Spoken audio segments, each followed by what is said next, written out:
When I was 17, one of my knees began swelling for what seemed like no reason. I had never injured it or anything. I got referred to a specialist doctor, and I think by then it had started in my other knee as well, but not quite as bad. The first knee by this point looked like almost twice the size of the other knee, but after some tests, the doctor had found I had an autoimmune condition that caused arthritis symptoms. They prescribed some slightly stronger than over-the-counter anti-inflammatory drugs, and that was it for a while. They helped a bit, but not very much, and over the next year, maybe a little longer, the arthritis had spread to many of the other joints in my body, and each time I went back to the doctor, they continued to prescribe stronger and stronger medication and even suggested steroid shots. I was very hesitant as I felt this is something I could expect when I'm 80 plus years old, but not when I'm 19 or 20. I pretty much decided the medicine wasn't really doing anything, and I didn't want to be taking it for the rest of my life, so I started to look for other things I could do. I think about a few months later, I learned about acupuncture and decided to try it. I started doing it every week or two, and it actually helped quite a bit, more than the medicine. And I actually still do it to this day, just a bit less frequently. It didn't completely get rid of it, but I was grateful I had found something that worked and that was much more sustainable than the stronger drugs. It also made me appreciate older techniques in medicine that the Western world has pretty much completely moved on from. But the bigger breakthrough was when this doctor told me that changing my diet could potentially help my condition. I began to look into it, and I found some people online talking about how certain foods can help with inflammation and autoimmunity, and even more so how cutting out certain foods can help. The three people I found who helped the most were Paul Saladino, Thomas DeLauer, and Ken Berry. Paul Saladino's diet has worked the best for me, but there were good things I learned from all of them. I started off doing this diet with one cheat day per week, and I saw decent results, but once I cut out all the junk food and started eating well 100% of the time, it was life-changing. My arthritis was at least 95% gone most days, and over time it healed my other health issues I've had as well, and even made my allergies significantly more manageable. In all honesty, I now think this autoimmune condition is one of the best things that's ever happened to me.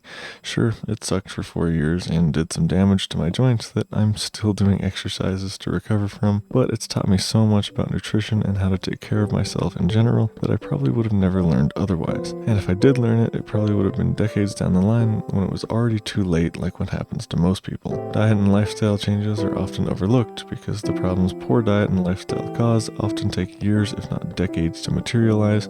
For me, the negative consequences were essentially immediate, so it was very easy for me to change. And since this happened, I've come to realize that pain is one of, if not the single greatest driver of change in most people's lives. But the pain has to be bad enough for you to want to change. If something only kind of sucks, most people will just tolerate it for a really long time, and maybe even just the rest of their lives. Oftentimes, it's actually better if a situation is worse because it will actually push you to change it. This is a concept called the region beta paradox, and I think the best way to take advantage of it is to intentionally take the more difficult path whenever you can, and whenever you find yourself in a not so bad situation that you're tolerating, you should really push yourself to get out of that situation before it inevitably gets worse. The way I'm trying to take advantage of it is by starting to train for a marathon. I'm doing it because I know it will push me to put more work into strengthening my knees, and I also have asthma, so it might take me longer than the average person, but I know by the end of it, both my knees and my lungs will likely feel a lot better. I'm expecting to have to train for at least 2 to 3 years. I'm starting off with lower impact cardio and trying to do a little bit longer each day. And as my knees get stronger, I'll start running outside more. I think this is actually something I'm going to consider with all of my future goals as well. Sure, it's going to be cool to say that I did a marathon, but that's not why I'm doing it. It's simply to train two of my biggest weaknesses and to push myself by doing something I don't like. I think the training, both physical and mental, will have a much greater impact on my life than the accomplishment of the marathon. I've also noticed that as I accomplish some of the goals I've set in years past, achieving the goal is sometimes the least exciting part. All of the progress and things you learn along the way, especially early on, are way more exciting. Sometimes when I complete a goal, I find myself simply saying, okay, what's next? This makes me think of Gary Vee and his goal to buy the New York Jets, and his advice for others to set large goals as well. You set a goal you feel like you can't achieve right now, but just learn to enjoy the process. And over a long enough time, just about anything is possible. It's true you might not have any idea how to accomplish a goal right now, but if you've been going in about that direction for 10 years, you'll probably at least start to get an idea. Another thing these concepts have made me question is retirement. Obviously, I have decades before I would be even considering retirement, and it's probably somewhat naive to say,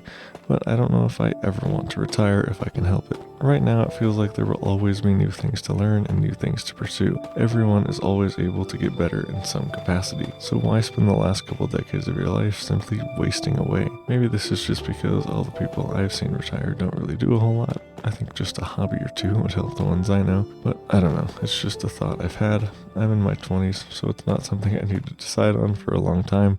Saving money is a good idea regardless, and I'll probably just decide when or if I make it there. But I think that's all I have for this one. I hope this video inspired some of you to improve a bad situation in your life, train your weaknesses, or just choose a slightly more difficult path. And I hope you guys have an awesome and productive rest of your day, and I'll see you in the next video.